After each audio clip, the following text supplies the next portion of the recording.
नमस्कार, मैं नेहा और आप देख रहे हैं उत्तर बंगाल व सिक्किम का number 1 leading news channel SK live. आपका समय, आपकी खबर। जैसे कि हम सभी जानते हैं कि सेंट्रल ट्रेड यूनियन की तरफ से आज देशव्यापी हड़ताल हुआ था और इसका क्या कुछ असर रहा, ये संपूर्ण सिलीगुड़ी और इसके संलग्न इलाकों की जो तस्वीरें थी वो हमने आपको दिखाई। इसी के साथ आने वाले विधानसभा चुनाव को लेकर के और आज के बंद को लेकर के आज विशेष तौर पर हमारे स्टूडियो में आज के पैनल डिस्कशन के लिए हमारे साथ जुड़े हुए हैं संजय शर्मा जी, जो कि तृणमूल कांग्रेस से नेता है। बहुत बहुत स्वागत है आपका। हमारे साथ अमित लाल चक्रवर्ती जी है बीजेपी से, बहुत बहुत स्वागत है सर आपका। हमारे साथ जुड़े हुए हैं सीपीएम से शंकर घोष जी, बहुत बहुत स्वागत है सर आपका। और हमारे को एंकर अभिजीत मंडल जी, सभी का लेकिन एक बार जोरदार तरीके से स्वागत करते हैं हमारे चैनल में। और आज हम बातचीत करेंगे कि आज का जो बंद है और इसी के साथ साथ जो आने वाली विधानसभा चुनाव है, हम चाहेंगे कि अभिजीत जी आप आरंभ कीजिए। সফলতা সংকেত তোমার কাছে যাচ্ছি যে আজকের বন্ধ কতটা সফল তোমার মনে হয়? প্রথম কথা, আমি ব্যক্তিগতভাবে রাস্তায় ছিলাম। অন্যান্য যে ধর্মঘটগুলো আমরা এই সময়কালে, বিশেষ করে 2011 পরবর্তী এবং 2014 পরবর্তী সময়ে যে ধর্মঘটগুলো হয়েছে, সেই ধর্মঘটের নিরিখে যদি বলা যায়, আজকের ধর্মঘট ছিল সর্বাত্মক, স্বতঃস্ফূর্ত এবং সবথেকে আমার যেটা মনে হয়েছে লক্ষণীয়ভাবে, যে রাজ্য জুড়ে ধর্মঘট যারা করেছেন, স্ট্রাইকার, তারা রাস্তায় নেমেছে। রাস্তায় নামার কারণে তাদের উপস্থিতিটা মানুষের সামনে এসছে। দীর্ঘদিন ধরে আমরা যেটা বলার চেষ্টা করেছি, সাম্প্রতিককালে বিহার নির্বাচনে যেটা আমরা নিয়ে আসতে পেরেছি বলে আমরা মনে করি, সেটা হচ্ছে যে পিপলস এজেন্ডা, মানুষের এজেন্ডা কি? মানুষের এজেন্ডা কি সুশান্ত সিং রাজপুতের মৃত্যু? মানুষের এজেন্ডা কি কঙ্কনা রানাওয়াতের বক্তব্য? মানুষের এজেন্ডা কি শোভন বৈশাখীর বার্তালাপ? মানুষের এজেন্ডা কি? আসলে মানুষের এজেন্ডা হওয়া উচিত জীবন জীবিকা। কিন্তু দুর্ভাগ্যবশত ভাবে আমাদের দেশের রাজনীতিতে অর্থনীতি যে একটা ডমিনেটিং ফ্যাক্টর বা মেইন ফ্যাক্টর, সেটাকে ভুলিয়ে দিয়ে যা রাজনীতির মধ্যে প্রাসঙ্গিক নয়, কে কার বাড়িতে খেলো, সেই খাওয়ার 5 স্টার হোটেল থেকে আসলো কিনা, this all are irrelevant in our politics, কিন্তু এগুলোই আমাদের ডমিনেট করে। সেই জায়গায় দাঁড়িয়ে আমরা অন্তত মানুষের জীবন জীবিকার যে বিষয়গুলো, অর্থাৎ প্যান্ডেমিকের সময় মানুষ কাজ হারিয়েছে, who will responsible for this, কাদের এদের ক্ষতিপূরণ দেওয়া দরকার, এজেন্ডা হিসাবে এসছে। কৃষি আইন এসছে, শ্রম আইন এসছে, কতটা আমরা সুবিধা পাচ্ছি? 10 টাকার আলু 50 টাকার কেজিতে খাচ্ছে, 20 টাকার পেঁয়াজ 70 টাকায় খাচ্ছে, মানুষের এজেন্ডা। আমরা বলছি রাষ্ট্রায়ত্ত লাভজনক শিল্প বিক্রি করে দেওয়া হচ্ছে। বাবার অনেক সময় থাকে না, ছেলে অনেক সময় বাবার সম্পত্তি উড়িয়ে দিয়ে তারা আনন্দ ফুর্তি করে। ভারতবর্ষের যে অর্থনীতিটা যার উপরে ভিত্তি করে দাঁড়িয়ে আছে, সেই শিল্পগুলোকে বিক্রি করে দেওয়া হচ্ছে, এজেন্ডার মধ্যে নিয়ে এসছে। Now we can debate on economic issue, debate on our livelihood, যেটা ভারতবর্ষের রাজনীতিতে বিগত কয়েক বছর যাবত এটা অ্যাবসেন্ট আছে। মানুষ তারপরে ঠিক করবে যে কোনটা ঠিক কোনটা বেঠিক, কিন্তু এজেন্ডা শুড বি লাইক কি মানুষের দাবি কি? মানুষের দাবি কর্মসংস্থান, মানুষের দাবি তাদের চাকরির নিরাপত্তা, শ্রম আইন নিয়ে 8 ঘন্টার জায়গায় এক্সটেন্ডেড ডিউটি 12 আওয়ার্স করা হচ্ছে। We are opposing all this. এবং আমাদের একটা প্রাইম ডিমান্ড হচ্ছে যে প্যান্ডেমিকে যারা কাজ হারিয়েছে 7,500 টাকা করে তাদের আগামী 6 মাস ধরে দিতে হবে এবং সরকারকে দিতে হবে। আজকে এইখানে আমরা যারা বসে আছি, অ্যাপার্ট ফ্রম সাংবাদিক, পুলিশ, ডাক্তার আর লোকাল অ্যাডমিনিস্ট্রেশন এবং কর্পোরেশন ইত্যাদি ইত্যাদি, অল আর ক্লোজ, সব বন্ধ ছিল, দোকান থেকে শুরু করে সমস্ত কিছু। আচ্ছা, কেন বন্ধ ছিল? কারণ সরকার বলেছে যে বেরোলে অসুস্থ হতে পারেন, অসুস্থ হলে আপনি চিকিৎসা পাবেন না, as because we lack our health infrastructure. তাহলে সরকারের নির্দেশে আমি ঘরে বসেছিলাম। রিক্সাওয়ালা সরকারের নির্দেশে রিক্সা চালায়নি, টোটোওয়ালা, ভ্যানওয়ালা, দোকান, তাহলে তারা যে এই যে মজুরিটা হারিয়েছে, উইল টেক দ্য রেসপন্সিবিলিটি। সরকারকে নিতে হবে এবং সরকারকে এর ক্ষতিপূরণ দিতে হবে। ওয়েদার ইজ ইট পসিবল, এটা কি পসিবল কি পসিবল না, ইয়েস ইট ইজ পসিবল। এবং সেটা আমরা পরিষ্কারভাবে, আমি এতক্ষণ বলতে চাই না, অন্য প্যানেলিস্টরা আছে, আমি মনে করি যে কেন্দ্রের সরকারের সেই ক্ষমতা আছে, যে ক্ষমতা দিয়ে আগামী 6 মাস পরিবার পিছু ইনকাম ট্যাক্সের আওতার বাইরে যারা আছে তাদেরকে 7,500 টাকা দেওয়ার ক্ষমতা আছে।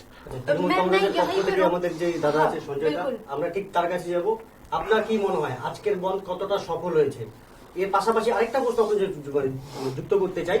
বিগত দিনে আমরা দেখেছি যখনই বন্ধ হয়েছে ঠিক তার আগের দিন বা সপ্তাহখানেক ধরে আপনারা বিভিন্ন সময় মিছিল করেছেন, মিটিং করেছেন, ঠিক এই সময় সেটা আমরা দেখতে পারলাম না কেন?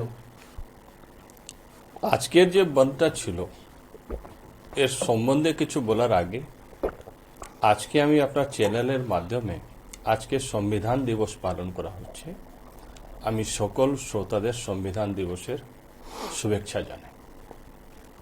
আজকের দিনটাতেই 26 নভেম্বরে পাক সমর্থিত উগ্রপন্থীরা মুম্বাই শহরে আক্রমণ এনেছিল, হামলা করেছিল। আজকেই সেই দিনটা, তার স্মৃতিচারণ আমি করছি যে এরকম দিনগুলি যেন আমাদের বারবার না দেখতে হয়। আর সেদিন যারা শহীদ হয়েছিলেন তাদের প্রতি আমার সমবেদনা জানাই। ব্যাপারটা হচ্ছে আজকের স্ট্রাইকটা নিয়ে। আমাদের সংবিধানই আমাদের অধিকার দিয়েছে গণতান্ত্রিকভাবে আন্দোলন করার। শিলিগুড়ি শহরে বা পশ্চিম বাংলায় ধর্মঘটের ব্যাপারে একসময় আমরা দেখেছি 2011 আগে, বিফোর 2011, যে শিলিগুড়ি শহরে প্রতি মাসেই স্ট্রাইক হতো। অনেক সময় প্রতি সপ্তাহে স্ট্রাইক হওয়া শুরু হয়েছিল। অনেক সময় আমরা লক্ষ্য করেছি একবার মঙ্গলবার স্ট্রাইক হয়েছে, 4 সপ্তাহ কন্টিনিউ মঙ্গলবার স্ট্রাইক হয়েছে। আমরা আমাদের সরকার আসার পরে এই ধর্মঘটের প্রবণতা যেটা আমাদের উপরে চাপিয়ে দেওয়া হচ্ছিল বাংলার জনগণের উপরে, তার থেকে আমরা বেরিয়ে যেতে খুব ভালোভাবে সক্ষম হয়েছি। যে শিলিগুড়ি শহর স্ট্রাইকের জন্য জানা যেত, ওই শহরের লাস্ট স্ট্রাইক যে কবে হয়েছিল কারো মনে নাই। আসছি আজকের স্ট্রাইকটা নিয়ে। এটা ঠিক, যে কোনো রাজনৈতিক দল, যে কোনো সরকার মানুষের কথাই বলবে আর বলা উচিত। কিন্তু যখনই আমরা কোনো স্ট্রাইক করতে যাই, আমরা কিন্তু মানুষের কথা খুব ভালোভাবে ভাবি না।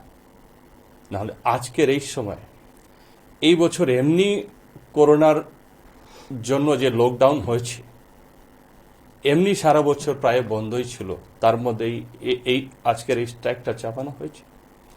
স্ট্রাইকটা আমি বলবো, যদি মেন রোডগুলো ছেড়ে দেওয়া হয়, এখানেও প্রত্যেকটা জায়গায় বন্ধ ছিল না, গাড়ি ঘোড়া সামান্যভাবে চলছিল। আর মেন রোডেও কিছু কিছু দোকানগুলো খুলছে। আপনার স্টুডিওতে যখন আসছি তখন আমি দেখছি পানিটাকি মোড়ে একটা হোটেলে ভালো করেই লোকেদের খাওয়ানো হচ্ছে।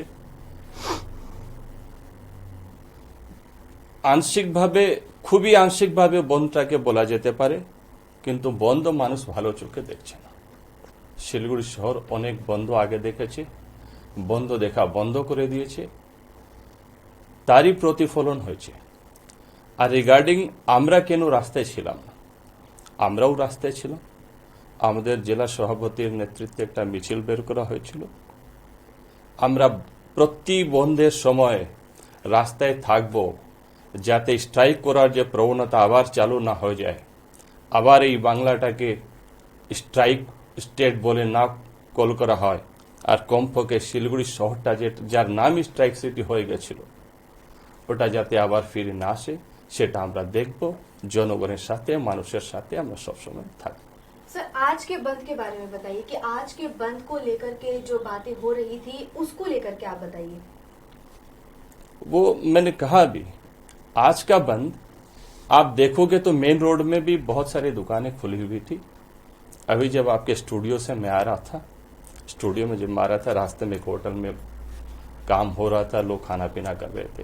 अच्छा अब हम बात करते हैं जो हमारे साथ जुड़े हुए हैं बीजेपी से, उनसे हम बात करते हैं। अमित जी, आप बताइए कि आप इस पूरे मुद्दे को लेकर के, इस बंद को लेकर के क्या सोचते हैं या फिर क्या देख रहे हैं?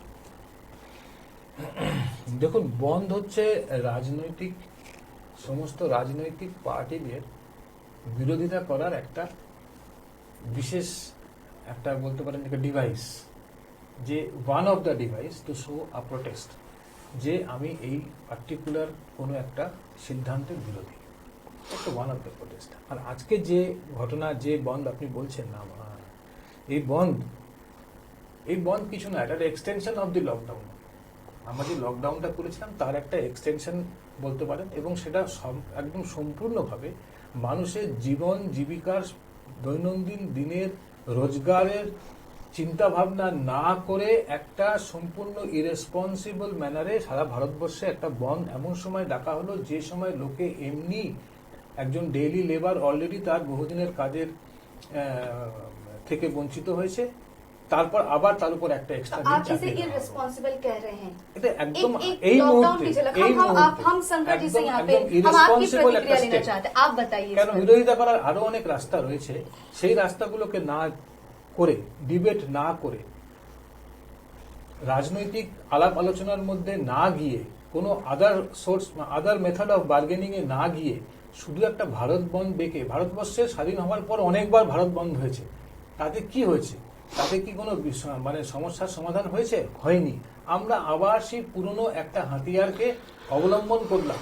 এর মূল কারণ হচ্ছে সামনে 2021-এ ইলেকশনের আগে নিজের একটা এক্সিস্টেন্সকে লোককে দেখানোর জন্য আরেকটা প্রচেষ্টা। মানুষের কথা এরা কোনোদিন ভালোভাবে ভাবেওনি, আর মানুষের কথা এদের ভাবার এজেন্ডাতে নেই। কিন্তু তত্ত্বে আছে, লেখা আছে। सीधे सीधे जो है आरोप लग रही है। शंकर जी, आप क्या कहेंगे? আমার ভালো লাগলো। আসল কথা, আপনার নাম কি, আমি সুন্দরবনে থাকি, এই ধরনের উত্তরই আমি এক্সপেক্ট করেছিলাম। আমি প্রথমে সঞ্জয় দাকে শুধু দুটো তথ্য দিয়ে আমি বলি। সঞ্জয় দা ঠিক আজকে আমাদের সাংবিধানিক যে প্রতিষ্ঠার যে প্রকাশ এবং আম্বেদকরের নিয়ে আজকে সেই নিয়ে বিভিন্ন জায়গায় অনুষ্ঠান হচ্ছে, স্মরণ করে দেওয়ার জন্য ভীষণভাবে আমি কৃতজ্ঞ। কিন্তু একটা জিনিস আমি আপনাদেরকে মনে করিয়ে দিই, এই তৃণমূল কংগ্রেসের নেত্রী, বর্তমান মুখ্যমন্ত্রী, তিনি পশ্চিমবঙ্গে খ্যাত হচ্ছে বিধানসভা ভাঙচুর করবার জন্য। ফলে স্বাভাবিকভাবে যারা সংবিধান রক্ষার কথা বলে, তিনি সংবিধানের পীঠস্থান ভাঙচুর করেছেন, যা স্বাধীনতার পরে আর কোন রাজনৈতিক নেতার বা নেত্রীর বা দলের নামে আসেনি। ফলে আমি বারবার করে বলি, তৃণমূল কংগ্রেসের কথা অনেকগুলো কাঁঠালের আমসত্ত্বের মতন। দ্বিতীয় হচ্ছে, উনি এক্ষুনি বললেন 2011 অব্দি প্রচুর স্ট্রাইক হয়েছে। তৃণমূল কংগ্রেস জন্মলগ্ন থেকে 2011 অব্দি অন রেকর্ড স্ট্রাইক ডেকেছে 72টা, অন রেকর্ড। মনে হয় 1998 তৃণমূল কংগ্রেসের যে সালে জন্ম নেয়, 98 থেকে 11 সাল অব্দি স্ট্রাইক অন রেকর্ড 72 বার ডেকেছেন। তার মধ্যে এখনো আমার মনে আছে যে একটা বাচ্চার মৃতদেহ বলে একটা টায়ার পুরানো নিয়ে সারা রাজ্য জুড়ে ধর্মঘট ডেকেছিল এই তৃণমূল কংগ্রেস। এরাই চম্পলা সর্দার, যাকে ফরেন্সিক রিপোর্ট ইত্যাদি আসার পরে দেখা যায় সেই মহিলার উপরে শারীরিক অত্যাচার, মানে যতবার স্ট্রাইক দেখেছে সব মিথ্যে ইস্যুকে সামনে রেখে। 2011 সালের পরে মানুষের অধিকার, সেই অধিকারকে কেড়ে নেওয়ার, বিশেষ করে तृणमूल कांग्रेस जितनी बार भी स्ट्राइक को बुलाई है झूठे आरोपों एकदम वो तो, और आज वो आज स्ट्राइक के खिलाफ बोल रही है। मैं सोच रहा था कि नेशनल हाईवे को रोककर 21 दिन ये तृणमूल कांग्रेस का नेत्री उधर मूवमेंट कर रहा था, ये सब भूल गए। लेकिन अमित दा का बात मेरे को अच्छा लगा, अमित दा को सुन के।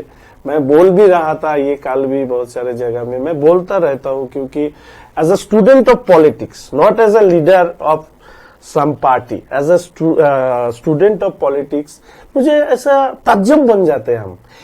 एक दिन धर्मघट होने के नाते ये सब लोग इतना सोच में पड़ जाते हैं गरीब लोगों के लिए। 364 दिन बाकी साल के, उस टाइम में इन लोगों का इनके बारे में कोई ध्यान नहीं जाता है। जब स्ट्राइक आता है, ये कैसे खाएगा, वैसे खाएगा।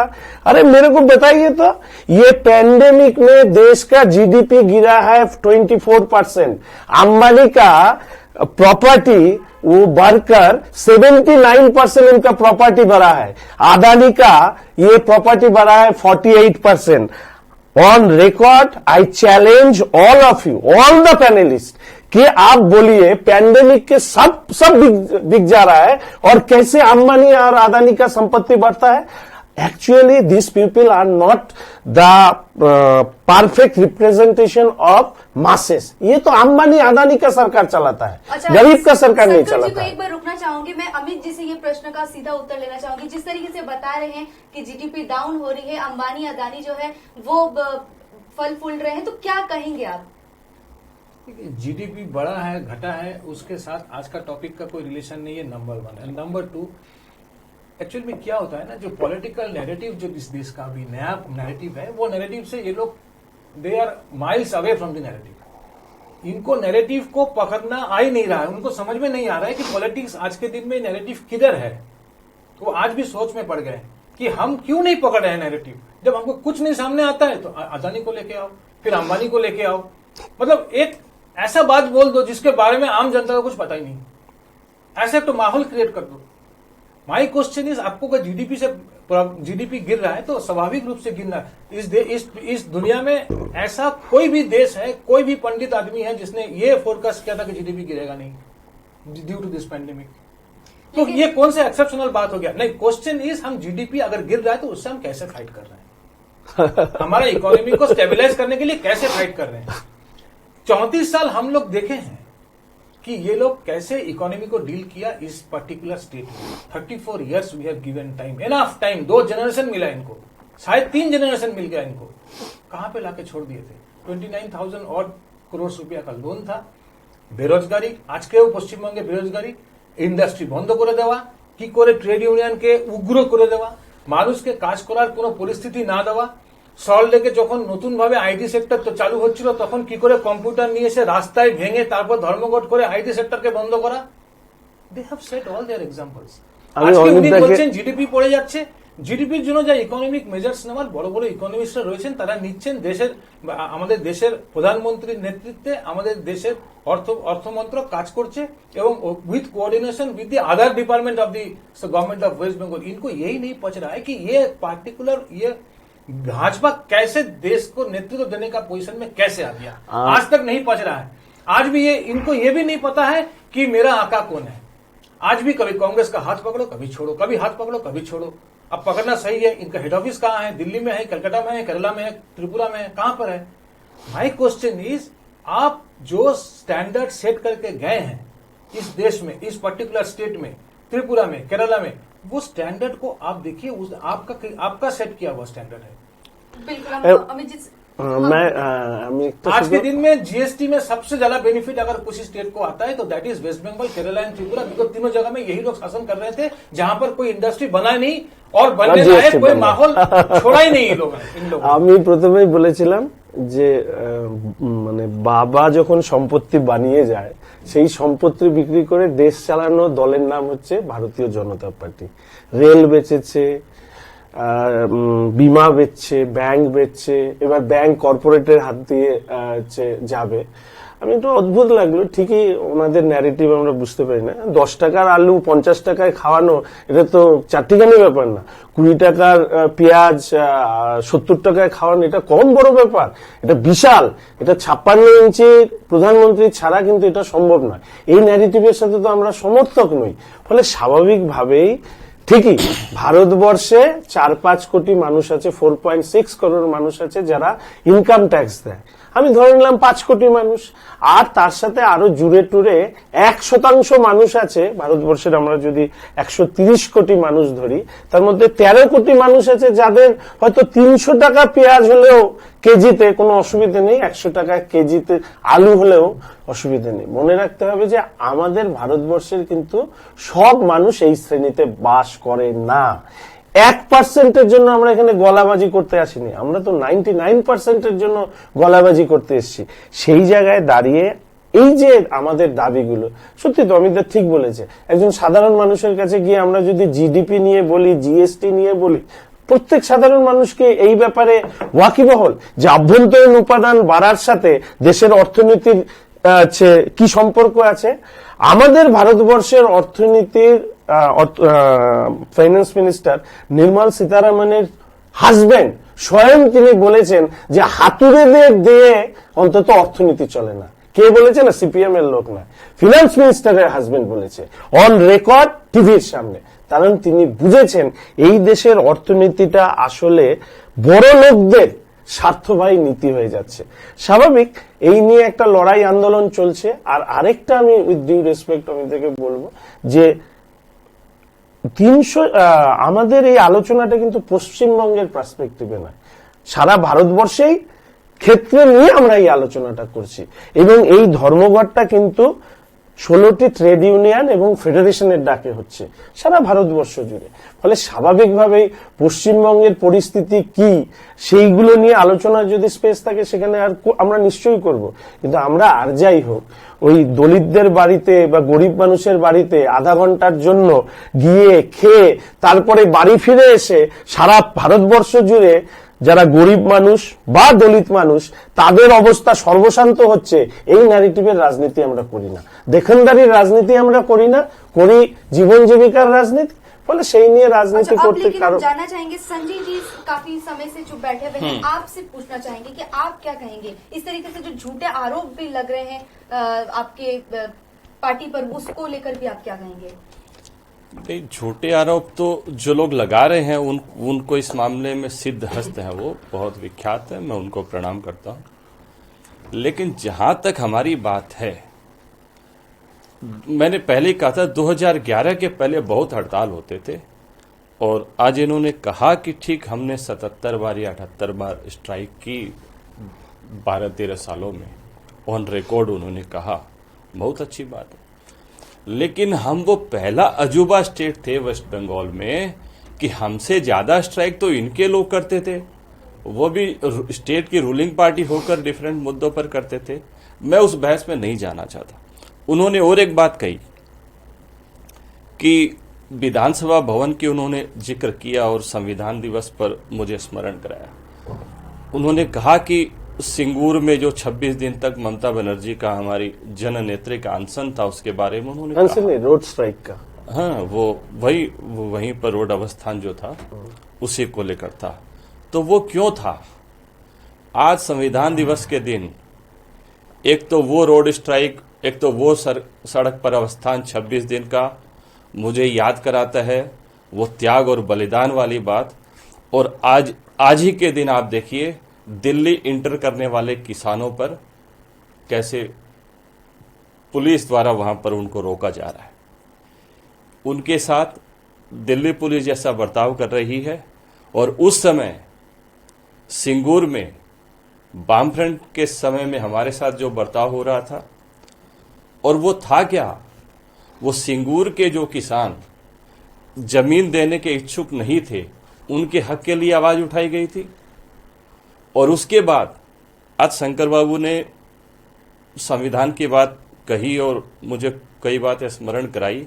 वो ये भूल जाते हैं कि उसी सिंगूर आंदोलन में बंगाल के तत्कालीन राज्यपाल के समक्ष हमारे साथ और बंगाल के तत्कालीन मुख्यमंत्री श्री बुद्धदेव भट्टाचार्य जी की और राज्यपाल साहब की एक मीटिंग में कुछ फैसला हुआ था। उस फैसले से बाद में सरकार मुकर गई थी, वाम मोर्चा सरकार, बुद्धदेव बाबू मुकर गए थे। और ये भारत के संवैधानिक इतिहास में ये वो बात जो है वो अच्छी तरह नहीं लिखी जाएगी, वो अक्षर काले ही होंगे, उनको पता होना चाहिए। और सिंगूर आंदोलन का जिक्र किया। सिंगूर आंदोलन भारतवर्ष की आजादी के इतिहास में किसानों के हित में किया गया सबसे बड़ा आंदोलन था। सिंगूर आंदोलन के समय जननेत्री ममता बनर्जी ने जो वादे किसानों के साथ किए थे, वो उन्होंने जमीन को वापस उन किसानों को देकर एक नया इतिहास बनाया है भारत के संसदीय इतिहास में, जो किसानों के लिए उपलब्धियों का इतिहास है, प्राप्ति का इतिहास है, तमाम सरकारी वंचनाओं के विरुद्ध जद्दोजहद का इतिहास है। ये बात सभी को स्मरण रखना चाहिए और याद रखना चाहिए। बिल्कुल अभिजीत जी, हम आपसे चाहेंगे कि अब आप आगे के प्रश्नों को लीजिए। হ্যাঁ আমার এখানে আমার দুটো কাউন্টার আছে, আমি আচ্ছা, মনে আচ্ছা। করে দিই, দুটো কাউন্টার আছে। একটা শঙ্কর বলল যে আমাদের দেশের বর্তমান ফাইন্যান্স মিনিস্টার উনি হাতুড়ে, উনি বলতে পারেন- ওনার হাজবেন্ড না, না, বলেছে, আমি anyway, হাতুড়ে। ওনার আমার হাজবেন্ড, এখানে দুটো আমি অত বড় আমার নই। এখানে দুটো প্রশ্ন খুব জলজল করছে। একটা প্রশ্ন হলো, আমরা বাম জামানাতে খুব পণ্ডিত লোককে দেখেছি বিভিন্ন রকম মিনিস্ট্রি হ্যান্ডেল করতে। সূর্যকান্ত মিশ্র, উনি সূর্যকান্ত মিশ্র একজন ডাক্তারবাবু। স্বাস্থ্য পরিষেবার কি হাল পশ্চিমবঙ্গের, কি লিগেসি আমরা পশ্চিমবঙ্গে, ওনার সরকার যখন তৈরি হয় কি লিগেসি পাওয়া গেছে।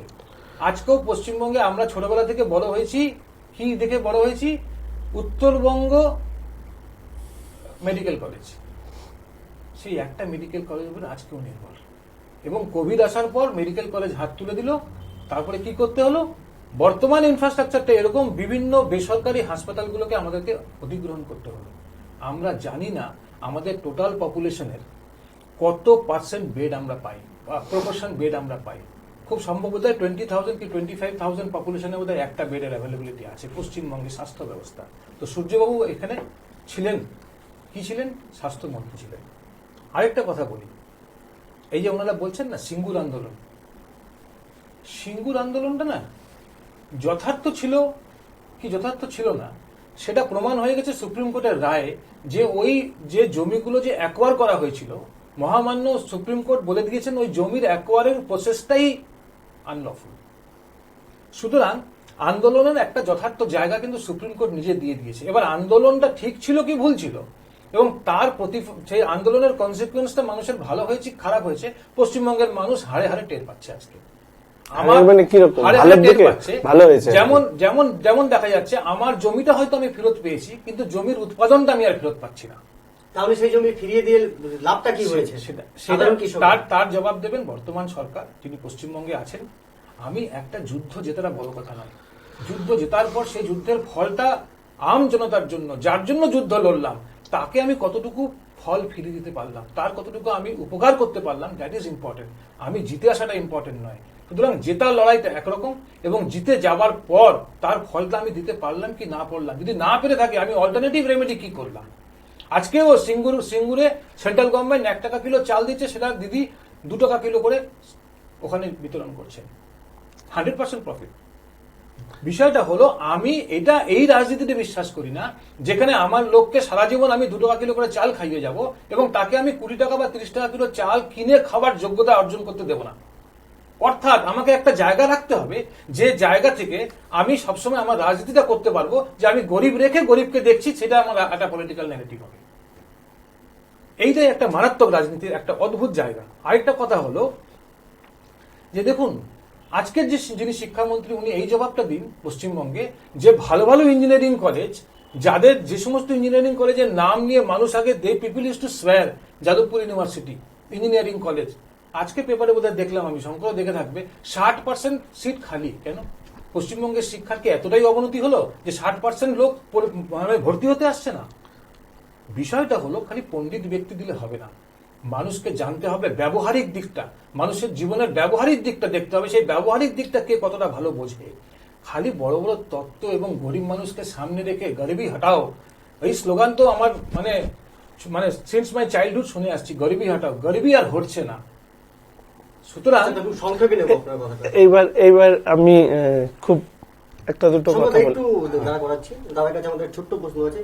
আচ্ছা, আমরা দেখেছি প্রত্যেক বছর ভোটের আগে বিভিন্ন কেন্দ্রীয় এজেন্সিগুলির তৎপরতা খুব বেশি দেখা যায়, ভোট চলে গেলেই তারা শীত ঘুমে চলে যায়, কি বলবেন? আপনি শীত ঘুম বলতে কি বোঝেন? যেমন আমরা যদি বিগত দিনে দেখি যে আপনার নারদা সারদা যেসব কাণ্ডগুলো হয়েছে, ঠিক ইলেকশনের আগে প্রত্যেকটি ইলেকশনের আগে সেগুলো তৎপরতা খুব বেশি, সেই সময় অ্যারেস্ট হওয়া একটা প্রসেস চলে, সেই সময় দল পাল্টেও যায়, চেঞ্জও হয়ে যাচ্ছে, দল পরিবর্তন হচ্ছে। তো আপনি কি কোন নজরে দেখেন, আমি সেটা বলতে যাচ্ছি আপনাকে। আমি না কোনো সরকারি প্রক্রিয়াকে আর রাজনৈতিক প্রক্রিয়াকে আর বিচার ব্যবস্থার প্রক্রিয়াকে মিলিয়ে ফেলি না, গুলিয়েও ফেলি না।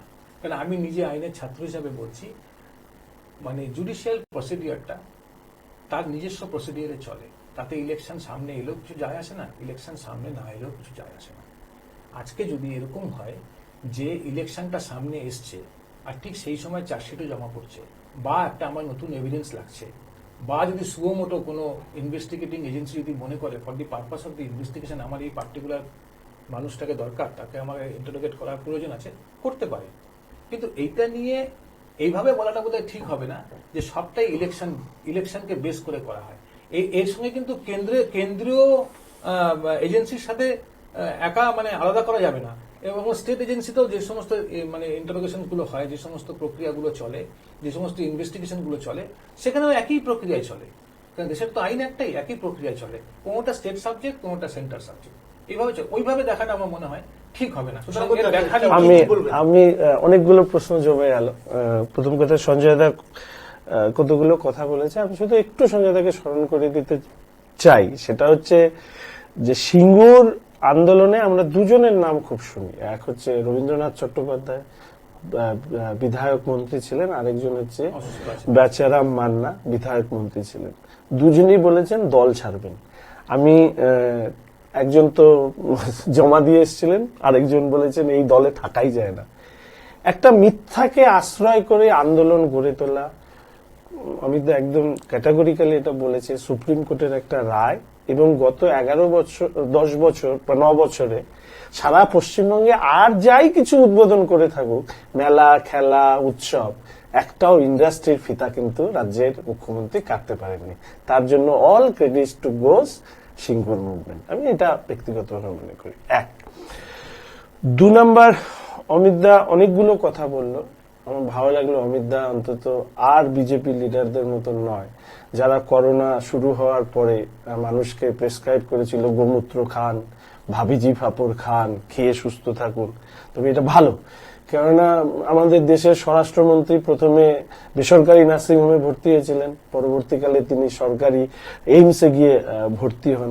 ভারতবর্ষের সব থেকে বড় বিষয়টা হচ্ছে স্বাস্থ্য, শিল্প, সমস্ত কিছু বেচে দিচ্ছে কর্পোরেটদের কাছে। ফলে অমিত দাকে আমি সবিনয়ে বলবো যে 1947 সালের ভারতবর্ষ 2020 ভারতবর্ষের মধ্যে অনেক পার্থক্য হয়েছে। প্রথমে একটা সরকার তাদের ইনফ্রাস্ট্রাকচার বিল্ড আপ করা, ধীরে ধীরে ধীরে, অর্থাৎ প্রথম দিনের যে দাবি ছিল 2020 সালে একই দাবি থাকবে না। ফলে প্রত্যেক সরকারের কাছে মানুষের কোনো না কিছু প্রত্যাশা থাকে। সরকার যদি সেটা ফুলফিল করতে পারে, সেই সরকার আরেকটু থাকবে। সরকার ফুলফিল করতে না পারলে মানুষের রায় সেই সরকারের বিরুদ্ধে যাবে। ফলে স্বাস্থ্য, সারা দেশের স্বাস্থ্য ব্যবস্থা, আমি শুধু একটু আমি থেকে স্মরণ করিয়ে দিই, কোভিড সিচুয়েশন, সেটা সম্পর্কে এখনই এই সমস্ত তথ্য মাথায় আসছে না। সেটা হচ্ছে আমাদের দেশে 25শে মার্চ লকডাউন হয়, আর যতদূর সম্ভব আমার 20শে জানুয়ারি বা সামথিং লাইক দ্যাট সেটা প্রথম ওয়ার্ল্ড প্যান্ডেমিক হিসাবে ঘোষণা ইত্যাদি ইত্যাদি হয়। মধ্যপ্রদেশে সরকার গঠন না, মানে কংগ্রেসের সরকার ফেলে বিজেপির সরকার গঠন না হওয়া পর্যন্ত এই দেশের কেন্দ্রের সরকার কিন্তু লকডাউন ঘোষণা করেনি। এবং মনে আছে, আমি তাকে একটু মনে করে দিই, ডিমনিটাইজেশনের সময় বলেছিলেন 50 দিনের মধ্যে আমি দেশ পাল্টে দেব, না হলে burn me alive, Narendra Modi নিয়ে। তো 50 দিন কত, 500 দিন পার হয়ে গেছে, দেশের মানুষ ছাড়কার হয়ে গেছে পুরে, কিন্তু আমাদের ডিমনিটাইজেশনের সুফল আর পাওয়া যায়নি। এবার আসছে আরেকটি প্রশ্নে বা আরেকটি কথা, যেটা আমাদের কো অ্যাঙ্কার তুলেছেন, সেটা হচ্ছে যে সেন্ট্রাল ইনভেস্টিগেটিং এজেন্সি। এবং আমি তো নিজের লয়ের ছাত্র, তো আমারও এত এই ব্যাপারে তথ্যের অভাব আছে। আমি শুধু একটু অমিতাকে তথ্য দিই। অর্ণব গোস্বামী, তার সরকার, মহারাষ্ট্র সরকারের সাথে একটা বাদ বিবাদে জড়িয়ে যাওয়ার পরবর্তীকালে তার অ্যারেস্ট হওয়া, পার্সোনাল স্পেসের নাম করে 7 দিনে 8 বার হিয়ারিং হয়েছে। 7 দিনে 8 বার হিয়ারিং হয়েছে হাইকোর্ট এবং সুপ্রিম কোর্টে।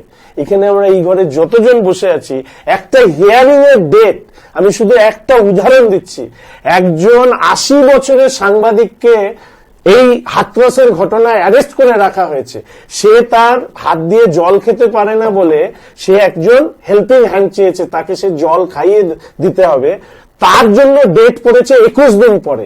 হোয়ারএস পার্সোনাল স্পেসের নামে আছে 7 দিনের মধ্যে 8 বার এই অর্ণব গোস্বামীর কেসটা কিন্তু সুপ্রিম কোর্ট এবং হাইকোর্টে সেটা কিন্তু শোনা হয়। অবশ্য কেউ কেউ এই নিয়ে প্রশ্ন তুলছে এই কারণে একদম খুব মানে এটা খুবই প্রযোজ্য যে আমরা দেখেছি বিজেপির একটা ওয়াশিং মেশিন পলিটিক্স আছে। কি ওয়াশিং মেশিন পলিটিক্স? প্রথমে বলবে এই লোকটা দাগী, অপরাধী, এই লোকটা খারাপ বলে তার বিরুদ্ধে নানা ধরনের ভাগ বকুল ভাগ, ভাগ মদন ভাগ, এই ভাগ সেই ভাগ, তারপরে হঠাৎ দেখলাম কি ভেগে কোথায় না জেলে ঢোকে নেই, সোজা চলে গেছে বিজেপিতে। কি ব্যাপার না ওয়াশিং মেশিনে ওদেরকে ধুয়ে যখন বের করেছে ফর্সা হয়ে একেবারে যা সারদায় নারদায় যারা টাকা খেলো মারলো টিভিতে দেখা গেল, তারা হঠাৎ করে দেখা যাচ্ছে বিজেপির হয়ে তারা আমাদের দেশবাসীকে আমাদের রাজ্যবাসীকে খুব সুন্দর সুন্দর মানে উপদেশ দিচ্ছে। আমি একটা উদাহরণ দিই, এখানে অমিত দা আছে, আমি একদিন দেখছিলাম অর্জুন সিং, একদম নামেই বলি, এখানে অমিত দা যখন নাম নিয়েই বলছে অর্জুন সিং মোস্ট প্রবলি বিজেপির একজন খুব টিভিতেও আসেন সৌমিক ভট্টাচার্য, তাকে যে ভাষায় ব্যারাকপুরে গালিগালাজ করছে আমি না দেখে ভাবলাম যে একজন মানুষ আরেকজন নেতৃত্বকে এইভাবে এরকম নোংরা ভাষা আমি কোনোদিন শুনিনি প্রকাশ্য রাস্তায়। তারপরে দেখলাম সেই অর্জুন সিং এখন বিজেপির বিশাল নেতা। আমি বলতে চাচ্ছি शंकर जी आपको यहाँ पे एक बार रोकना चाहूंगी, मैं सीधे संजय जी की तरफ जाऊंगी। ये जो मुद्दा अभी चल रहा है, जो बहुत सारी मुद्दे देखी जा रही, इसी बीच लेकिन शुभेंदु अधिकारी की पोस्टरें लग रही हैं और अनुगामी भी बताए जा रहे हैं, फिर उसको पोस्टरों को हटाया भी जा रहा था। इस बीच को लेकर के जो माहौल गर्म देखा जा रहा है वो क्या है? मैं आपकी बात पर आता हूं, उसके पहले शंकर बाबू ने एक बात कही थी बेचारा मन्ना और रविंद्रनाथ चट्टोपाध्याय को लेकर। दोनों ही पार्टी के विधायक है और सम्मानित विधायक है और दिलो जान से पार्टी में है। और ये बात जब ये कहते हैं ये भूल जाते हैं कि बुद्धदेव भट्टाचार्य जी ने ज्योति बसु का मंत्रिमंडल से इस्तीफा दे दिया था, क्या बोलकर? वो चीज कोई याद करेगा? किसी को याद आएगा इनको कि छोड़ देर मंत्री शोभा यार थाका जाए ना? यदि बात निकलेगी तो बात दूर तलक जाएगी और जाना भी चाहिए। अभी कुछ देर पहले जाना भी चाहिए। कुछ देर पहले बात आई थी कि आपने एंकर ने एक सवाल पूछा था आपने कि इलेक्शन के समय सेंट्रल एजेंसीज क्यों एक्टिव हो जाती है। ये क्रोनोलॉजी है, इसको आपको समझना होगा। आप सबको याद होगा लोकसभा चुनाव जब सामने था तो उस समय एजेंसीज ने, एक श्रेणी के मीडिया ने ऐसा माहौल बना दिया कि विजय माल्या बस आने वाले हैं, भारत की एजेंसियां जाएगी और विजय माल्या को लाएगी देश में, भारत की एजेंसियां जाएगी और नीरव मोदी को लाएगी। एक ऐसा तूफान खड़ा कर दिया कि अब हम कुछ भी कर सकते हैं, ये हो गया वो हो गया। इलेक्शन खत्म, विजय माल्या और नीरव मोदी का प्रत्यर्पण की सारी बातें खत्म। जब जब भी चुनाव होते हैं ये लोग नारदा सारदा का बात बंगाल में करने लगते हैं, एजेंसियां आ जाती है। लेकिन लोग ये क्रोनोलॉजी समझते हैं। लोग ऐसा नहीं है कि लोग नहीं समझते, लोग ये क्रोनोलॉजी समझते हैं। और आज के दिन जो परिस्थितियां हैं, आज के दिन जो बात है किसानों की बात, किसानों पर हरियाणा से जो किसान दिल्ली आ रहे हैं, पंजाब से जो किसान दिल्ली आ रहे हैं, उनके साथ पुलिस अधिकारी जी की बात पर हाँ मैं उस बात पर आता हूं, जस्ट इसको पूरा करके उस बात पर आता हूं कि जिस तरीके से किसानों के साथ व्यवहार हो रहा है इस राज्य में, और हमें शर्म है कि हम कहते हैं कि किसी का सीना 56 इंची है जो किसानों के ऊपर इतने अत्याचार करवा रहे हैं। कॉरपोरेट के साथ मीटिंगें हो रही हैं, डिनर हो रहा है, लंच हो रहा है, करिए, किसानों को आने तो दीजिए, किसानों की बात तो सुनिए। ये क्रोनोलॉजी को समझने की जरूरत है। इस देश में इन दिनों व्यवस्था के नाम पर और जीडीपी पर चर्चा चली गई। जीडीपी कम हो गई थी वो तो हम देख ही रहे हैं। 2014 से धीरे धीरे कम होते होते जीडीपी इतनी कम हो रही है कि बांग्लादेश हमसे आगे निकल रहा है। सोचिए हम कहां जा रहे हैं। Third poorest country in south, third poorest country और साउथ एशिया की। अब बताइए और क्या हम क्रोनोलॉजी देखें इनकी। और शुभेंदु अधिकारी हमारे राज्य के माननीय मंत्री हैं, उनके पोस्टर कहाँ लगे हैं नहीं लगे हैं यह कोई पार्टी में चिंता का विषय ही नहीं है। कोई किसका अनुगामी हो पोस्टर लगाता है, पार्टी का इसमें राजनीतिक स्तर पर कुछ हमारा कहने का नहीं है। আচ্ছা, আমাদের নেক্সট প্রশ্ন অমিতদার কাছে। দাদা, বিমল গুরুমের প্রত্যাবর্তন বিজেপিকে কি ব্যাকফুট ফেলবে নির্বাচনে? এই যে বিষয়টা না, এই বিষয়টাও এখন একটা মানে একটা পলিটিক্যাল নেগেটিভ তৈরি হচ্ছে একটা, আর একটা মিডিয়া নেগেটিভ তৈরি হচ্ছে। আপনার কি মনে হয় যে বিমল গুরুং এত ইম্পর্টেন্ট একটা ক্যারেক্টার বা এত এত বড় পার্টির একজন নেতা যে যার জন্য বিজেপির ইলেকশন রেজাল্ট ডান্দিক বাঁদিক হতে পারে? যদি তাই না দেখেন সেটা করতে গেলে বলছি শুনুন, বিষয়টা না ওই যে ঘর বাপসি বলে না, ওরকম টাইপের বিমল গুরুংয়ের হয়ে গেছে। তো বিমল গুরুং মনে হয়েছে যে মমতা ব্যানার্জি ওকে আর কিছু দিক না দিক গোর্খাল্যান্ড একটা স্টেট করে দেবে, তো এই স্টেটমেন্ট দিয়ে এসছে। তাহলে এই স্টেটমেন্ট দেওয়ার যে মমতা ব্যানার্জি দার্জিলিং এর মেলে দাঁড়িয়ে বলেছিল বাংলা টুকরো হবে না, সেই মমতা ব্যানার্জির কলকাতায় বসে ও এই স্টেটমেন্টটা দিল যে দিদি যা বলে তাই করে, আমাকে গোর্খাল্যান্ড পাইয়ে দেওয়ার একটা সম্ভাবনা তৈরি হয়েছে। তারপরে তার উপর কোনো সেই পার্টিকুলার বিমল গুরুংয়ের স্টেটমেন্টটাকে এখনো অব্দি খণ্ডন করে কোনো স্টেটমেন্ট আসেনি। বিষয়টা হলো রাজনীতিটা না একটা ওই संजय जी একটা हम ঘোলাটে হয়ে संजय আছে, जी को एक একটা बार ঘোলাটে समय হয়ে देंगे। আছে। সুতরাং এখন अमित जी हम एक তুমি बार কার, संजय जी को समय देंगे। बिल्कुल संजय তুমি जी। কার? देखिए, विमल गुरु की जो बात इन्होंने उठाई है और जो आपने उठाई है, इस बात को समझने की जरूरत है। विमल गुरु ने कलकत्ता में बैठकर प्रेस कॉन्फ्रेंस में क्या कहा कि बीजेपी ने जो जो हमसे वादे किए कुछ नहीं दिया, 3 साल तक बेचारे को क्या किया, फंसा के रखा, क्या करा नहीं करा, इसमें हम नहीं जाएंगे। बेचारा हो गया विमल गुरुंग, आपके उसने लिए आपके पास नहीं, विमल गुरुंग बेचारा हो गया। बेचारा अब सोचिए विमल गुरुंग उनके लिए बेचारा बन गया। यही সবাই तो- একবার यही विमल বলে गुरुंग के কিছু अगेंस्ट বলবো में না, সবাই একবার বলে अरे- দর্শকরা কিছু শুনতে হবে না। अरे একবার यही বলুন, तो সবাই अमित শুনতে পাবে। बाबू, यही तो অ্যাকিউজড ইজ यही- অলওয়েজ অ্যাকিউজড। यही तो আমি আপনার অ্যাকিউজড না ওনার অ্যাকিউজড, अरे দ্যাট ইজ নট ইম্পর্টেন্ট। আরে অমিত বাবু। অ্যাকিউজড যার কিনা অ্যারেস্ট ওয়ারেন্ট পড়ে আছে এতগুলো কেসে, আমি একটা কথা বলি, অ্যারেস্ট হলো না। সেটা বলা শেষ हाँ, হলো। हम सिर्फ ये कह दें कि बेचारा मतलब किस सेंस में बेचारा, बेचारा मतलब किसका बेचारा? आपने 3 साल किसी का बकरा बनाया, वो आपके चंगुल से छुटकर आके कुछ कह रहा है, आपके धोखे और फरेब के बारे में जनता को बता रहा है। और उसने क्या कहा कि दीदी जो बोलती है वो करती है। दीदी ने कहा था चौरस्ता में बैठकर विमल गुरु को बगल में बैठा के कि गोरखालैंड नहीं होगा। दीदी ने उसके बाद जो वादे किए थे दीदी ने सारे पूरे किए, वही बात उन्होंने कही थी।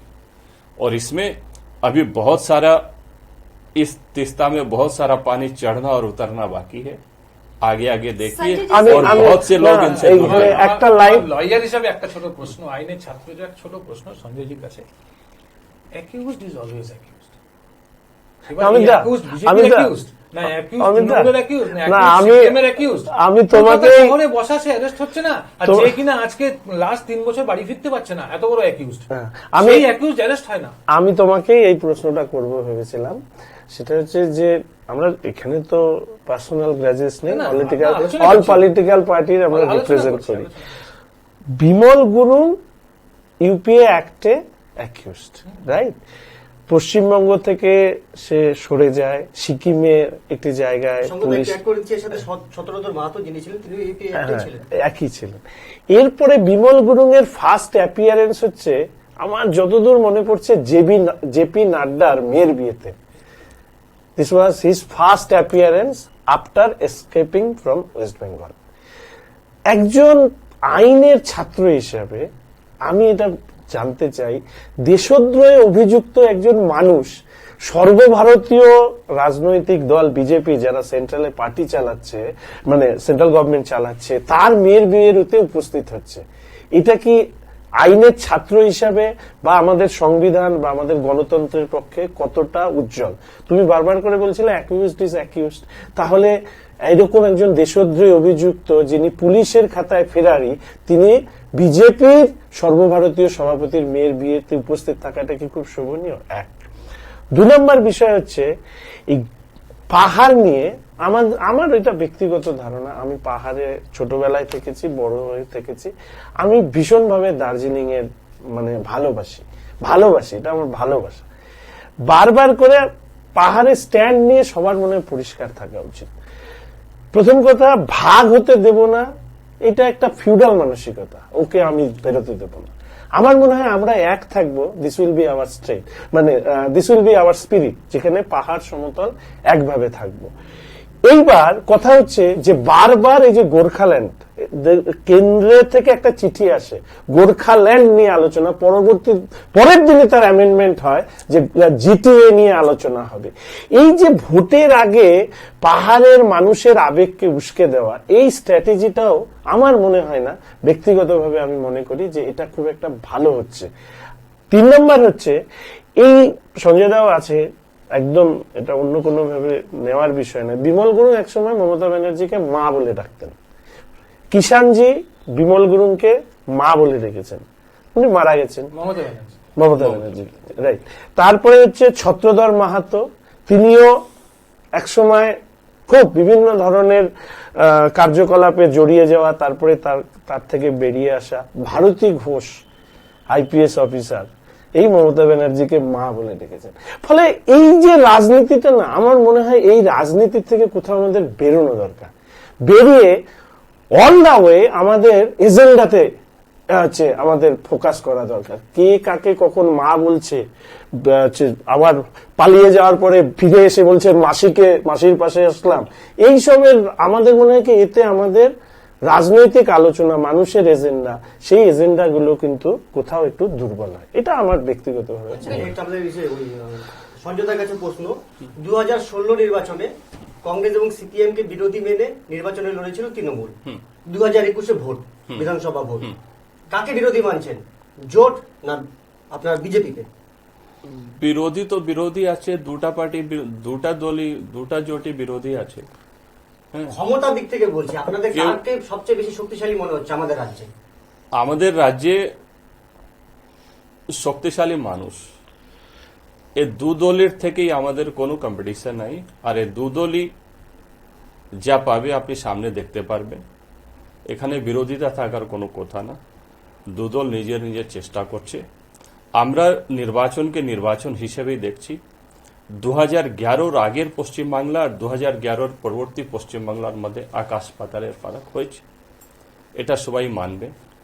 সেই কাজের নিরিখে সমাজের সকল শ্রেণীর লোকের জন্য কাজ করার নিরিখে, বাংলাকে এগিয়ে নিয়ে যাওয়ার নিরিখে, বাংলার আমূলচূল পরিবর্তন করে বাংলাকে ভারতবর্ষের অগ্রণী রাজ্যে পরিণত করার নিরিখে এই নির্বাচনটা হবে। আর খুবই মহত্বপূর্ণ নির্বাচন হবে। আর এই নির্বাচনে আবার 2016-র যে আমাদের সাফল্য ছিল তাকেও আমরা ছাপিয়ে যাব।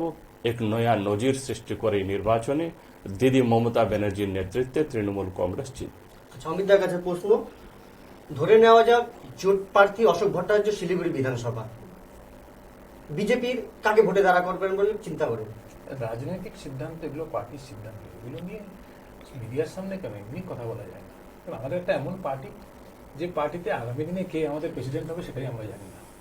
এখানে কোনো বিষয়, এরকম কোনো বিষয় নেই, এবং এটা হাইপোথেটিক্যাল, ওইসব অ্যান্সার দেওয়া যায় না, দেওয়া উচিত না। তবে একটা কথা বলতে পারি, পশ্চিমবঙ্গে আবার পরিবর্তন। কাকে নির্বাচনে মুখ করে আপনারা নামছেন?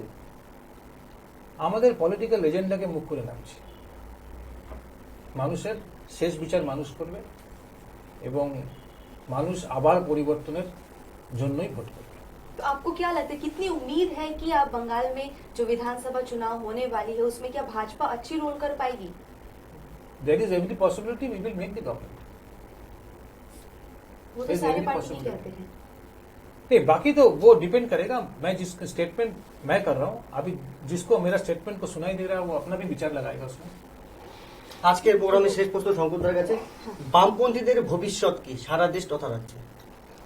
প্রথম কথা, আমার একজন খুব ভালো মানুষ, যাকে আমার অত্যন্ত প্রাজ্ঞ অর্থনীতিবিদ ছিলেন, অশোক মিত্র, তিনি একটা কথা খুব সুন্দরভাবে বলেছিলেন যে কমিউনিস্টদের ভবিষ্যৎ নিয়ে যারা চিন্তা করেন তাদের এটা মনে রাখতে হবে কমিউনিস্টদের ভবিষ্যতের সাথে তাদের ভবিষ্যৎ জড়িয়ে আছে জনগণের। ফলে আমি শুধু একটা প্রসঙ্গক্রমে শুধু বলে রাখি যে আমরা রাজনীতি, নির্বাচন, মানুষের দাবি দেওয়া, এটা তো অনন্তকাল ধরে চলবে সমাজ ব্যবস্থায় এই প্রক্রিয়ার মধ্যে দিয়ে। 2011 সালে সঞ্জয় দারা যখন ক্ষমতায় এসেছিল তখন কিন্তু 34 বছরের একটা সরকার, সে কিছু ভালো কাজ করেছে, কিছু ভালো কাজ করেনি, এতদিন ধরে সরকার চলেছে, গণতান্ত্রিক প্রক্রিয়ায় নির্বাচনে হেরেছে, মানুষ একটা প্রত্যাশা করে তাদেরকে সরকারে নিয়ে এসেছিল। ব্যক্তিগতভাবে আমি মনে করি বিরোধী নেত্রী হিসাবে তিনি যে জনপ্রিয়তা অর্জন করেছিলেন, এবং সেই সময় একটা স্লোগান খুব পপুলার ছিল 294টা সিটেই হচ্ছে মমতা ব্যানার্জি ক্যান্ডিডেট, কিন্তু 2021 সালে এটাই তৃণমূল কংগ্রেসের সব থেকে বড় লাইবিলিটিস হবে। অর্থাৎ এই মানুষটি মুখ্যমন্ত্রী হিসাবে, যা সঞ্জয় দাদা হয়তো অনেক ভালো কথা বলবেন, কিন্তু তিনি তার যেভাবে জনপ্রিয়তা হারিয়েছেন, রাস্তাঘাটে যে কোনো মানুষের সাথে আলোচনা করলে সেটা ফুটে উঠবে। সঞ্জয় দা খুব সুন্দর করে একজনের নাম উল্লেখ করেননি, তার নাম হচ্ছে অভিষেক বন্দ্যোপাধ্যায়। সরাসরি আমি সব জায়গায় আমি বলি যে অভিষেক বন্দ্যোপাধ্যায় এমন একজন বিস্ফোরা তৃণমূল কংগ্রেসের, যিনি এই পার্টিটাকে পুরো ডুবিয়ে দেবেন। মার্চ মাসের পর থেকে এই কালী পুজোর দিন, এই 6 মাস অভিষেক বন্দ্যোপাধ্যায়কে কেউ দেখেনি রাজ্যের মানুষের। কালী পুজোর দিন তাকে প্রথম দেখা গেছে। আমি একদম এখানে আলোচনার মধ্যে দুটো নাম দিয়ে যাচ্ছি আপনাদের। একজনের নাম হচ্ছে ওসমান, যিনি হচ্ছে গরু পাচারকারী, এবং অনুপ মাঝি, যার ডাক নাম হচ্ছে লালা, ইনি হচ্ছে কয়লা পাচারকারী। সরাসরি ইডি, ইনকাম ট্যাক্স, সিবিআই এই অভিযোগ করেছে 100 কোটি টাকা করে একটি বিশেষ বাড়িতে যায় এবং সেই থেকে একটা কুপন আসে, সেই টাকা তারপরে এই কয়লা এবং গরু পাচার হয়। এবং একটা সঞ্জয় দার সুবিধা হবে একটা জিনিস বললে, সেটা হচ্ছে অমিত শাহ যেদিন পশ্চিমবঙ্গে আসেন, লাস্ট যখন আসেন, সেদিন রাজ্যের মুখ্যমন্ত্রী বাইরে অনেক কিছু তিনি গরম গরম বক্তব্য রাখেন, তিনি একজনকে ফোন করেছিলেন, তার নাম হচ্ছে জয় শাহ, এবং জয় শাহকে ফোন করে বলছে তোমার বাবার মাস্কটা নেমে যাচ্ছে নাকের নিচে, তুমি একটু বাবাকে বলো। দুবাইয়ে বসে থাকা জয় শাহকে কেন মমতা ব্যানার্জি ফোন করেছিল, তার পরের লাইনে তিনি বলছেন কি স্ট্র্যাটেজি দেখো, অমিত শাহ রাজ্যে ঢুকেছে আর পুরুলিয়া বাঁকুড়িয়াতে রেড হচ্ছে। এই যে তৃণমূল কংগ্রেস এবং বিজেপি এখানে আলোচনাটা আসলো না, আসলে ভালো হতো। এই যে লুকোছাপা, আমি ব্যক্তিগতভাবে মনে করি যারা পাকিস্তানকে টাইট দিতে পারে তারা সারদা নারদার অভিযুক্তদের জেলে পড়তে পারে না। এইটা আমার কাছে, অমিতদার কাছে আমার একটা সিম্পল প্রশ্ন আমি করতাম, সুযোগ থাকলো না, সেটা হচ্ছে কি, রিয়া চক্রবর্তী, সুশান্ত সিং রাজপুত, তাকে অ্যারেস্ট করা হয়েছিল কি 40 গ্রাম গাঁজা তার বাড়িতে নাকি পাওয়া গেছে, আর 300 কেজি আরডিএক্স নিয়ে এসে দুখানা সিআরপিএফ এর বাস উড়িয়ে দেওয়া হলো। আজ পর্যন্ত এই আরডিএক্স কোথা থেকে আসলো সেটা কেউ খুঁজে পাওয়া গেল না। আমি ব্যক্তিগতভাবে মনে করি সংখ্যা দিয়ে তো সত্য বিচার হয় না, আর কে জয়ী কে তাহলে তো গ্যালিলিওর কথা 300 বছর পরে সত্য। ফলে আজকে যেগুলো মনে হচ্ছে খুব সত্যি, হয়তো কোনোদিন দেখা যাবে সেগুলো আসলে মিথ্যে ছিল, বানানো ছিল, এবং সেগুলোকে নিয়ে কেউ রাজনীতি করেছে, মানুষকে লুটেছে। ফলে সময় এটা নেবে। আমি শুধু এটুকুই বলবো যে আমরা মানুষের জীবন জীবিকা নিয়ে লড়াই করে যাব। এরকম একটা আর্থিক ক্ষমতা সম্পন্ন দল ভারতীয় জনতা পার্টি, অনেক প্রশ্ন চলে আসে, এত জায়গা নেই, যেরকম ইলেকট্রাল বন্ড যেটা বিক্রি করা হয়েছে তার 80% হচ্ছে বিজেপি সরাসরি পেয়েছে। বিজেপির পার্টি অফিস ভাবলে আমার 1000 কোটি টাকা দিয়ে পার্টি অফিস তৈরি হয়েছে। ফলে এই ধরনের অনেক বিষয় আছে। এই যে প্রযুক্তি নির্ভর সমাজ ব্যবস্থায় আমি লাস্ট শেষ করে দিচ্ছি, আমার ছেলে আমার পার্টির ছেলেমেয়েরা যখন আমাকে ফোন করে তখন আমাকে শুধু বলে, শঙ্করদা 6টা মাইক লাগিয়েছি, তুমি কিন্তু এসো, 10টা লোক শুনবে। বুকের মধ্যে এত লাগে, আমি ভাবি একটা টেলিভিশন চ্যানেলে একটা প্রোগ্রাম করলে 9 কোটি মানুষ একসাথে শুনবে। আমার পার্টির এই অবস্থা নেই যে 6টা মাইক, আমার তো সব কথা বলার সুযোগ হয় না, কিন্তু এই 6টা মাইকের উপরে দাঁড়িয়ে এই ব্যবস্থাকে পরিবর্তন করতে পারবো কিনা জানি না, কিন্তু এই ব্যবস্থাকে। शंकर बाबू ने अभी एक बात कही दीदी को लेकर। मैं आज हम सभी लोग बैठे यहाँ पर दीदी के प्रति न सिर्फ आम बंगाल के आम नागरिक बल्कि देश भर में एक व्यापक कौतूहल है। दीदी ने समाज के सभी वर्गों के लिए जो किया है और रिगार्डिंग पॉपुलैरिटी में आने वाले चुनाव में साबित हो जाएगा कि इतनी कुत्सा के बावजूद, इतने अपप्रचार के बावजूद, इतने व्यक्तिगत आक्रमण के बावजूद बंगाल विधानसभा में तृणमूल अपनी सीटें भी बहुत मजबूती के साथ बहुत अच्छी संख्या में बढ़ाएगी। इन्होंने एक बात और अभिजीत बंदोपाध्याय जी के लिए की, अभिषेक बंदोपाध्याय के लिए की, हमारे जो युवा नेता है, यूथ आइकॉन है, उन्होंने देखा नहीं। वो इनका कहना है कि मार्च से लेकर अभी वो पिछले दिनों काली पूजा की एक फोटो थी तब उसको देखा। तो कम से कम आज बीजेपी भी यहाँ बैठी है कि उनके घर में काली पूजा हो रही थी, उसकी फोटो थी, तो ये कम से कम आज एक अच्छी बात हुई। आप शंकर वो भूल कैसे जाते हैं? वो कुछ दिन पहले सिलीगुड़ी आके गए हैं, 2 दिन रह के गए हैं और सारे बंगाल में वो संगठन का काम देखते हैं। सिलीगुड़ी आए थे, गुपचुप नहीं आए थे, पूरे सब पेपरों में, चैनलों में हेडलाइंस थी। आप अपडेट रहिए। और अभिषेक बंदोपाध्याय बंगाल के युवा समाज को बांग्ला युवा शक्ति के बैनर में जिस हिसाब से, जिस कंस्ट्रक्टिव वे से संगठित कर रहे हैं और जिस शिद्दत के साथ समाज की निचली पंक्ति में बैठे व्यक्ति की सेवा कर रहे हैं और उसमें अपने आप को लगा रहे हैं, आने वाले दिनों में ये एक नया मकाम इसका बनेगा और लोग बहुत इज्जत की नजरों से इसको देखेंगे और आम आदमी कहेगा कि नेता हो, कोई देखने वाला हो, कोई करने वाला हो তো অভিষেক ব্যানার্জি জেসা। আচ্ছা, 2011 নির্বাচনে যেমন আমরা দেখেছি আপনাদের বিপুল সংখ্যক মানে সংখ্যাগরিষ্ঠতা আপনারা ভোটে জিতেছেন। আচ্ছা, 2021 নির্বাচনে কেন্দ্রীয় পুলিশ না রাজ্য পুলিশ? चुनाव अच्छा, विधानसभा चुनाव में तो सेंट्रल फोर्स रहती ही है, इसमें कोई नहीं बात नहीं। আপনারা কি চান, রাজ্য পুলিশ না কেন্দ্র বাহিনী? नहीं, कोई भी पुलिस हो, हमको उससे क्या मतलब है। सेंट्रल विरोधी बार-बार दावी करे, 2016 में सेंट्रल फोर्स थी, 2011 में सेंट्रल फोर्स थी, 21 में भी सेंट्रल फोर्स रहे, हमें क्या असुविधा है। আচ্ছা, অমিত দা, चुनाव কেন্দ্র फोर्स বাহিনী না नहीं রাজ্য जिता পুলিশ? दी। এই অবশ্য কেন্দ্র বাহিনী এবং রাজ্য পুলিশের সমন্বয় তো করতে হবে, সেটাই তো আইন। তা বিরোধীরা বারবার দাবি করে যে রাজ্য কে কি পুলিশ, দাবি করলে তো কিছু যায় আসে না, যে কেন্দ্র বাহিনীকে এনে বসিয়ে রাখা হয় নির্বাচনের সময়। বিষয়টা হলো এটা প্রোটোকল আছে এবং প্রোটোকলটা এইটাই, কেন্দ্রীয় বাহিনী এখানে আসলেও তাকে রাজ্য পুলিশের তত্ত্বাবধানেই কাজটা করতে হয়। কেন্দ্র বাহিনী রাজ্য পুলিশ? প্রথম কথা, বিধানসভা তো একটা নির্বাচন কমিশনের, কেন্দ্রীয় নির্বাচন কমিশনের দ্বারা অনুষ্ঠিত হয়, তার গাইডলাইন মেনে হয়। যেটা দাবি বারবার ওঠে সেটা মূলত পঞ্চায়েতের সময় যে সেন্ট্রাল ফোর্স ডিপ্লয়মেন্ট, কেননা গতবার দেখা গেছে, লাস্ট পঞ্চায়েত ইলেকশনে দেখা গেছে 34% সিটে কোনো বিরোধীরা ক্যান্ডিডেট দিতে, ইলেকশনটাই হয়নি। মানে মুশকিল হচ্ছে, অমিতদা বললে কিন্তু অমিতদা ত্রিপুরার কথা বলবে না, যেখানে 96% হচ্ছে সিটে হচ্ছে ইলেকশন হয়নি। এইবার অমিতদা মুশকিলটা হচ্ছে যে এই সমস্ত জায়গায় তর্ক করাটা খুব আমার খুব 10% দ্য হাইয়েস্ট আনকন্টেস্টেড সিট ছিল লেফট ফ্রন্ট গভর্নমেন্টে। আমি আবার বলছি, তথ্য ছাড়া আমি বলবো না এমন কোন তথ্য, 10% হচ্ছে হাইয়েস্ট আনকন্টেস্টেড সিট ছিল লেফট ফ্রন্ট গভর্নমেন্ট, এইবার হচ্ছে 34। আর তোমরা ত্রিপুরাতে একবারে এসে 96%, মানে 4% ইলেকশন হয়েছে 96। ফলে তৃণমূলের বিকল্প হিসেবে বিজেপি যে হতে পারে না সেটা কিন্তু বারবার প্রমাণিত হয়েছে, হবে। আমি সঞ্জয় দাকে শুধু বলবো, কাকে দেখছো? অবশ্যই বাম কংগ্রেস জোটকে। সঞ্জয় দাকে আমি শুধু একটু, পশ্চিমবাংলা হতে পারে যে বিরোধী সমস্ত যত ফ্রন্ট আছে সবাইকে এক জায়গায় হবে না। প্রথম কথা হচ্ছে কি, আমাদের এখানে সঞ্জয় দা অমিতদার মধ্যেও বেশ কিছু বিতর্ক হচ্ছে, কিন্তু আমরা অ্যাজ এ পার্টি এটা মনে করি, সেটা হচ্ছে ভারতীয় জনতা পার্টির এক্সটেন্ডেড পার্ট হচ্ছে তৃণমূল কংগ্রেস। মাথায় রাখতে হবে, তৃণমূল কংগ্রেস আসার পরে পশ্চিমবঙ্গে আরএসএস যেরকম বেড়েছে, ঠিক একইভাবে এই খারিজি মাদ্রাসা বেড়েছে।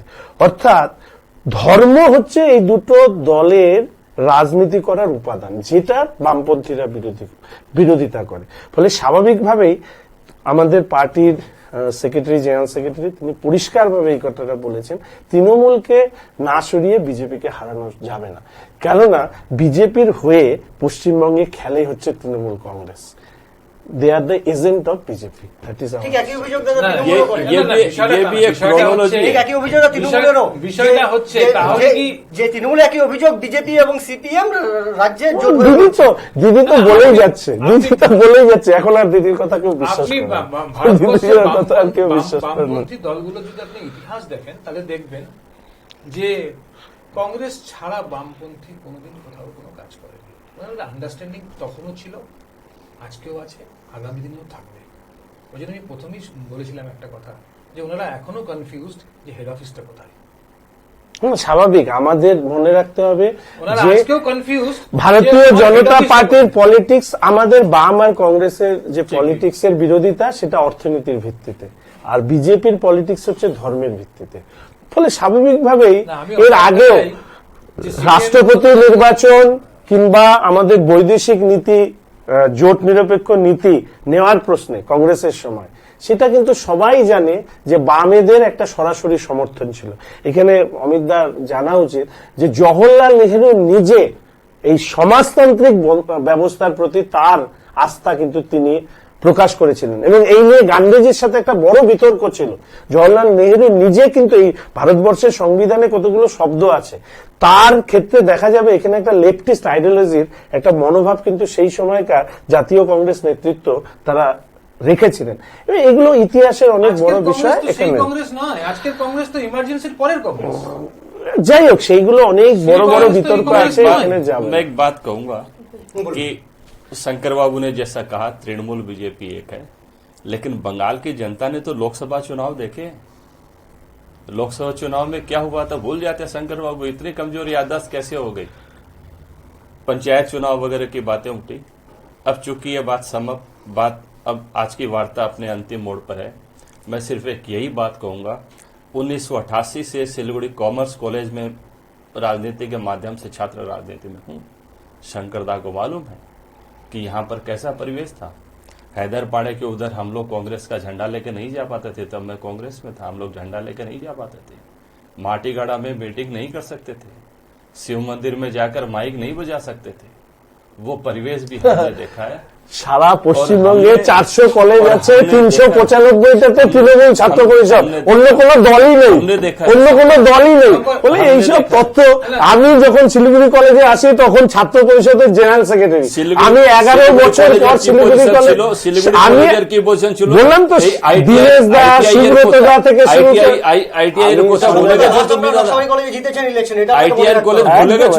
আমি তো বললাম যে 425টা কলেজের মধ্যে 395টাতে হচ্ছে তৃণমূল ছাত্র পরিষদ। সারা পশ্চিমবঙ্গে একটা পৌরসভা, একটা শিলিগুড়ি মিউনিসিপাল কর্পোরেশন আর একটা দক্ষিণবঙ্গে ছাড়া কোথাও না বিজেপি না কংগ্রেস না সিপিএম কাউকে খুঁজে পাওয়া যাবে না। তারা যদি পশ্চিমবঙ্গের छात्र युव अब आपके साथ नहीं है, उसका कारण ये এনামুল আর লালাকে সাথ।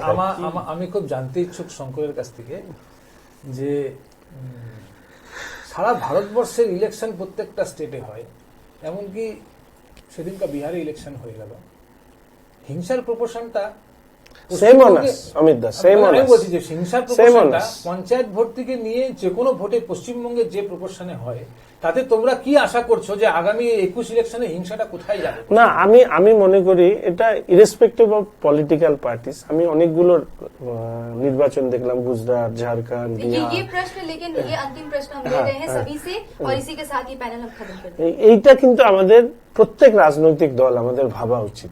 পশ্চিমবঙ্গের রাজনৈতিক হিংসা যে জায়গায় যাচ্ছে এবং তার একটা ইতিহাস যদি আমরা পর্যালোচনা করি, বিহারের ক্ষেত্রেও তাদের যা চরিত্র ছিল সেই জায়গায় যে চরিত্রের বদল হয়েছে, আমাদের সব রাজনৈতিক দলের কিন্তু আমাদের ভাবা উচিত যে এটা এইভাবে চলতে পারে। কোন সমর্থক যে দলেরই হোক মারা গেলে সেটা আলটিমেটলি নাগরিকের মৃত্যু।